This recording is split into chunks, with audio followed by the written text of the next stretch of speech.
ನನ್ನನ್ನು ಪೊಲೀಸ್ನವ್ರಿಗೆ ಹಿಡ್ಕೊಡ್ತೀರಾ? ನನ್ನನ್ನು ಪೊಲೀಸ್ನವ್ರಿಗೆ ಒಪ್ಸಿದ್ರೆ ನಿಮಗೆ ಮೀರಾ ಹೇಗೆ ಸಿಗ್ತಾಳೆ? ಒಂದು ವೇಳೆ ನಾನು ನನ್ನ ಜಾಗಕ್ಕೆ ಹೋಗೋದು ಸ್ವಲ್ಪ ತಡ ಆದರೂ ಅಲ್ಲಿ ನಿಮ್ಮ ಮೀರನ ಪ್ರಾಣ ಹೊರಟು ಹೋಗುತ್ತೆ.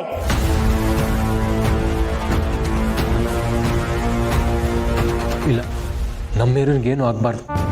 ನೀವೆಲ್ಲರೂ ಸೇರಿ ನನ್ನನ್ನು ಪೊಲೀಸ್ ಅವರಿಗೆ ಹಿಡ್ಕೊಡ್ಬೇಕು ಅಂತಿದ್ದೀರಾ? ಸರಿ, ನಾನೇನೋ ಪೊಲೀಸ್ ಸ್ಟೇಷನ್ಗೆ ಹೋಗ್ತೀನಿ, ಆದ್ರೆ ನಿಮ್ಮ ಮೀರಾ ನೇರವಾಗಿ ಸ್ವರ್ಗಕ್ಕೆ ಹೋಗ್ತಾಳೆ. ಅವಳು ಸಿಗದೆ ಪೂರ್ಣಿ, ಆ ತುಳಸಿ, ನೀವೆಲ್ಲರೂ ಕೊರ್ಗಿ ಕೊರ್ಗಿ ಸಾಯ್ತೀರ. ಜೀವನ ಪೂರ್ತಿ ನರಳ್ತೀರ. ನಿಂದು ಒಂದು ಜನ್ಮನ, ನೀನು ಒಂದು ಹೆಣ್ಣ. ಹೆಣ್ಣಿನ ಮನ್ಸು ಹೂವಿಗಿಂತ ಮೃದು ಅಂತಾರೆ, ಆದ್ರೆ ನಿನ್ನ ಮನ್ಸು ಕಲ್ಲಿಗಿಂತ ಕಠೋರವಾಗಿರೋದು. ನೀನೇನೇ ಮಾಡಿದ್ರು ನಾನು ಇವತ್ತು ನಿನ್ನ ಬಿಡಲ್ಲ. ನಿನ್ನನ್ನು ಮೊದಲು ಹಿಡಿದು ಆಮೇಲೆ ಮೀರನ್ನ ಹೇಗೆ ಪಡ್ಕೋಬೇಕು ಅಂತ ನನಗೆ ಗೊತ್ತು. ಮೀರ ಸಿಗಲ್ಲ ಅಂತ ಭಯ ಹುಟ್ಟಿಸಿ ಎಸ್ಕೇಪ್ ಆಗಬೇಕು ಅಂತ ನೋಡ್ತಾ ಇದೆಯಾ?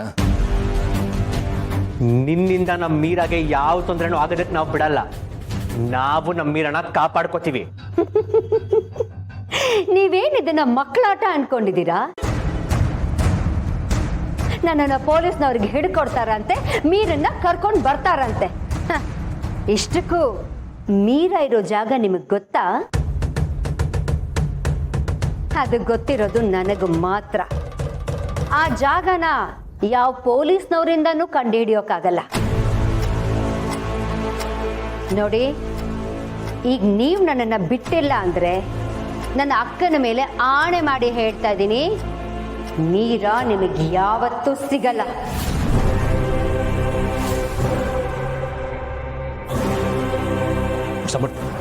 ಬಿಟ್ಬಿಡು. ಏನು ಹೇಳ್ತಾ ಇದ್ದೀರಾ ಅಣ್ಣ? ಕಷ್ಟಪಟ್ಟು ಇವಳನ್ನ ಹಿಡಿದಿದ್ದೀವಿ, ಈಗ ನೀವು ನೋಡಿದ್ರೆ ಬಿಡು ಅಂತ ಇದ್ದೀರಾ? ಬಿಡೋದು ಸರಿ ಅಲ್ಲ. ನೀನು ಅವಳ ಕೈ ಬಿಡದೇ ಇದ್ರೆ ನಮ್ಮ ಮೀರ ಪ್ರಾಣಕ್ಕೆ ಅಪಾಯ ಆಗತ್ತೆ.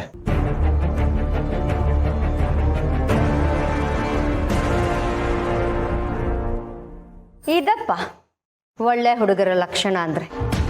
ನಾನು ಹೇಳಿದ್ದನ್ನ ಎಷ್ಟು ನೀಟಾಗಿ ಅರ್ಥ ಮಾಡ್ಕೊಂಡಿದ್ದೀರಾ. ಹೇಯ್, ಮತ್ತೆ ಯಾಕೋ ನನ್ನನ್ನು ತಡೀತಾ ಇದ್ಯಾ? ನಾನು ಹೇಳ್ದೆ ತಾನೇ ಇಲ್ಲಿಂದ ಹೋಗ್ಬೇಕು ಅಂತ. ನಿನಗೆ ನಿಮ್ಮ ಅಕ್ಕ ಬೇಕು ಅಂತಂದ್ರೆ ಮೊದಲು ಮೀರನ್ನ ತಂದು ಒಪ್ಸು, ಆಮೇಲೆ ನಿಮ್ಮ ಅಕ್ಕನ ಕರ್ಕೊಂಡು ಹೋಗು. ಅಲ್ಲಿವರೆಗೂ ನಾ ಕಳ್ಸ್ಕೊಡಲ್ಲ. ನಾನು ನನ್ನ ಅಕ್ಕನ ಕರ್ಕೊಂಡು ಇಲ್ಲಿಂದ ಹೋಗ್ತೀನಿ. ನನ್ನ ದಾರಿಗೆ ಯಾರು ಅಡ್ಡ ಬರಬೇಡಿ. ಅದು ಹೇಗೆ ಕರ್ಕೊಂಡು ಹೋಗ್ತೇವೆ ನಾವು ನೋಡಿ. ಅಂದ್ರೆ ನನ್ನ ಅಕ್ಕ ಶರ್ಮಿಳಾ ಜೀವಂತವಾಗಿದ್ದಾಳೆ, ನನ್ನ ಕಣ್ಣು ಮುಂದೆ ಬಂದಿದ್ದಾಳೆ. ಹೇ ಪುಟ್ಟಿ, ಏನ್ ಗೊತ್ತಾ, ನನ್ನ ಅಕ್ಕ ಶರ್ಮಿಳಾ ಬಗ್ಗೆ ನಿನ್ನ ಹತ್ರ ಯಾವಾಗ್ಲೂ ಹೇಳ್ತಿದ್ದೆ. ಅವಳು ನನ್ನ ಜೊತೆ ಇಲ್ಲ ಅಂತ ನಾನು ದುಃಖ ಪಡ್ತಾ ಇದ್ನಲ್ಲ. ಆಶ್ಚರ್ಯ ಏನ್ ಗೊತ್ತಾ, ನನ್ನ ಅಕ್ಕ ಶರ್ಮಿಳಾ ಬದುಕಿದ್ದಾಳೆ. ನನಗೆಷ್ಟು ಖುಷಿ ಆಗ್ತಿದೆ ಗೊತ್ತಾ. ಯಾವುದೇ ವ್ಯಕ್ತಿ ಆಗ್ಲಿ ವಸ್ತು ಆಗ್ಲಿ ಅದು ನಮ್ಮ ಜೊತೆಗಿದ್ರೆ ಅದ್ರ ಬೆಲೆ ನಮಗ್ ಗೊತ್ತಾಗಲ್ಲ. ಅದನ್ನ ಕಳ್ಕೊಂಡಾಗ್ಲೆ ಅದ್ರ ಮಹತ್ವ ಏನು ಅಂತ ಗೊತ್ತಾಗೋದು. ನಾವು ಕಳ್ಕೊಂಡಿರೋ ವಸ್ತುಗಳು, ವ್ಯಕ್ತಿಗಳು ಮತ್ತೆ ನಮಗ್ ವಾಪಸ್ ಸಿಕ್ಕಿದಾಗ ನಮಗಾಗೋ ಸಂತೋಷನ ಪದಗಳಲ್ಲಿ ಹೇಳಕ್ಕಾಗಲ್ಲ. ಇಷ್ಟು ವರ್ಷಗಳಲ್ಲಿ ನಾನು ಅತಿಯಾಗಿ ಖುಷಿ ಪಟ್ಟಿದ್ದು ಅಂದ್ರೆ ಇವತ್ತೇ, ಅದು ನನ್ನ ಅಕ್ಕನ್ನ ನೋಡಿ. ಆದ್ರೆ ಏನ್ ಗೊತ್ತಾ, ನನ್ನ ಅಕ್ಕನ್ಗೆ ಹಳೇದು ಯಾವುದು ನೆನಪಿಲ್ಲ. ಅವಳಗ್ ನಾನು ಯಾರು ಅಂತಾನೂ ಗೊತ್ತಿಲ್ಲ. ಮೋಸ್ಟ್ಲಿ ಬೆಟ್ಟದ ಮೇಲಿಂದ ಕೆಳಗ್ ಬಿದ್ಲಲ್ಲ, ಆಗ ಅವಳ ತಲೆಗೆ ಪೆಟ್ಟಾಗಿ ಅವಳಗ್ ಮೆಮೊರಿ ಲಾಸ್ ಆಗಿರ್ಬೋದು. ನಾನು ಅಕ್ಕನ ನೋಡಿ ಸಂತೋಷ ಪಟ್ಟಷ್ಟೇ ಅವಳು ನನ್ನನ್ನ ನೋಡಿ ಸಂತೋಷ ಪಡ್ತಾಳೆ ಅನ್ಕೊಂಡಿದ್ದೆ. ಆದ್ರೆ ಹಾಗಾಗ್ಲೇ ಇಲ್ಲ. ಅವಳು ನನ್ನನ್ನ ನೋಡಿ ನೀನ್ ಯಾರು ಅನ್ನೋ ದೃಷ್ಟಿಯಲ್ಲೇ ನೋಡ್ತಾ ಇದ್ಲು.